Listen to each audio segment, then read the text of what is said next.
Hello family and welcome back to Nancy's Cuisine. Hope you all are doing great. So today we're going to be cooking Ero, which is a Cameroonian vegetable dish. In fact, it's a delicacy in Cameroon. So follow me as I show you the ingredients. We need 3 cups of palm oil. We also need Ero leaves. I have the dry ones, so I soaked it in water. Also, you need cow skin. I boiled mine already. We also need crayfish, which is one of the most important ingredients in Ero. You also need assorted dry fish, any type of your choice. I also like habanero peppers, so I put 2 habanero peppers. We equally have some fresh meat. We also have spinach. Make sure your spinach is enough. We also have salt and seasoning cubes. The first thing, you have to make sure you boil your meat and your cow skin soft because you don't want to have the feeling of fighting a battle while you're eating. Next thing, put all your meat, your fish, your cow skin in the pot just under low heat and just stir for like 5 minutes. And then while it's like cooking, add in your habanero peppers because usually habanero peppers, like when they get softer, they get better and it gets hotter because I like eating hot. So just put in your habanero peppers and stir for it to get into the fish, the meat and the cow skin.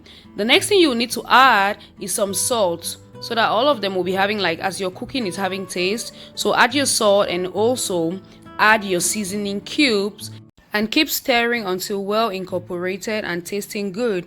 So you put everything according to the way you eat. If you eat a lot of salt, it depends on you, but I don't advise you to eat a lot of salt. So just put a little bit to taste to make the Ero tasty.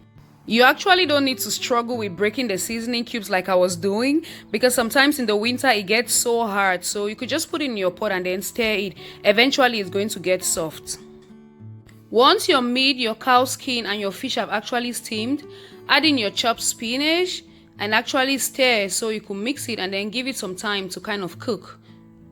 I'm actually not going to let my spinach cook for so long because remember I said at the beginning that I actually had dried Ero, and usually when Ero is dry you need to cook it for a longer time. So when I put my spinach, once it cooks like maybe for 5 to 10 minutes, I'm just going to add my Ero so that our vegetable is going to remain soft at the end of our cooking.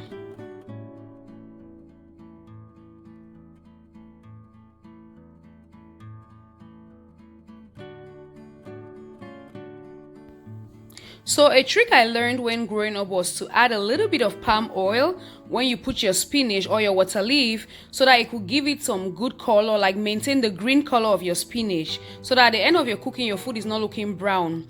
I equally just like to sprinkle just a little bit of crayfish once I put my spinach just to make it look good. I don't know, I just love doing it that way. So I don't know if you do it that way. Just let me know how you do yours on the comment section. So you just stir everything and then just get ready to wash your Ero and actually put it in. Always make sure to squeeze out the water from your Ero after washing it before putting it into your spinach so that it doesn't kind of like just become watery. Because you want something that's not like dry but also not watery, so it has to have a kind of like soft consistency. So just put in your Ero and then stir it.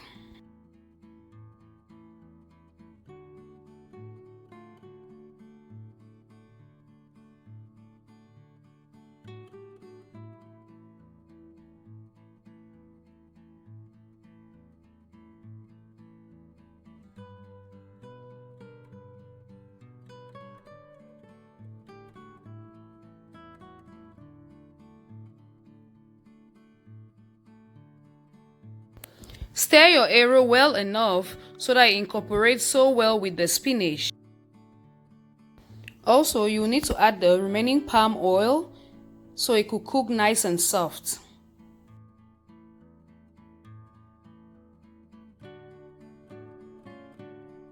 Always make sure to taste your Ero and see if the salt and seasoning cube is okay. If it's not okay, you could just add in a little bit depending on how you want it to taste. And then leave it on low heat because usually when the heat is so high, it causes the Ero to kind of like burn on the bottom of the pot. So you don't want your pot to get burned. So just leave it on low heat and then let it cook.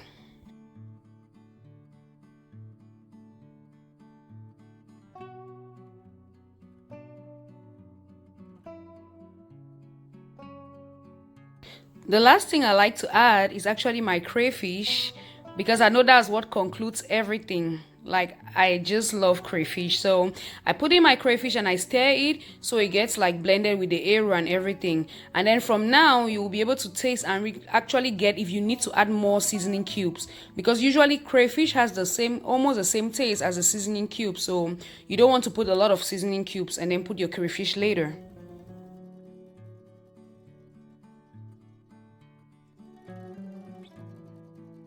Wow, family, look at that green color. Oh my god, that's exactly how arrow is supposed to look like. If you don't have green arrow, I don't know what you're actually doing. So make sure you don't overcook your spinach before you add your arrow, or you use my little trick of the palm oil. It really helps keep your vegetables green. Wow, so just let it steam and cook a little bit again so that all the ingredients blend and you'll be able to get that taste you actually want to achieve. Ooh, looks yummy. I can't wait to start eating. Look at those obstacles. Wow. Usually in my country, when you cook arrow, everybody's always asking you like, oh, does it have a lot of obstacles? Obstacles are like the cow skin, the meat, the fish. That's usually how we refer to them. So family, we've actually come to the end of this video. I actually made some gari to eat with the arrow, because usually we eat it with water fufu, but I didn't have it handy. Don't forget to subscribe, like and share this video. See you next week. God bless you.